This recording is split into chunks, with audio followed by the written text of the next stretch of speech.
துணி இது? ஏங்கத்த ட்ரெஸ் நல்லா இல்லையா? எல்லாம் நல்லாதான் இருக்கு மருமவளே. கழுத்தொட்ட ஒரு நெக்லஸ் ஒன்று வச்சிருந்தாலே அது போட்டுக்க, இன்னும் அம்சமா இருக்கும்.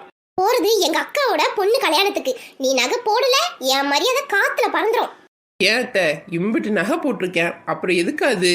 இங்கே பாரு சின்ன பொண்ணு, நான் சொல்றதை நீ செய். போய் அந்த நகையை எடுத்து போட்டுட்டு வா. அத்தை அது என்னடி வந்து போயின்ட்டு? எங்கடி அந்த நகை? இப்ப எதுக்கு அழுதுகிட்டு நிக்கிற? எனக்கு தெரிஞ்சிருச்சு.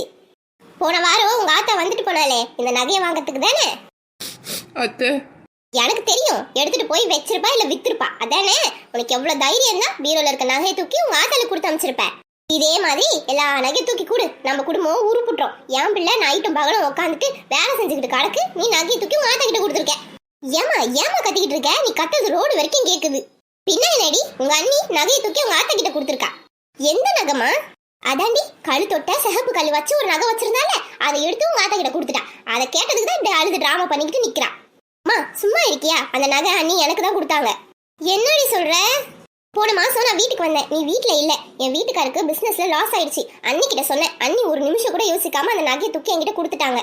அததான் எப்படி சொல்றதுன்னு தெரியாம இப்ப நீ இன்னும் அழுதுகிட்டு இருக்காங்க. அதுக்குள்ள வாய்க்கு வந்த மாதிரி பேசுறியே.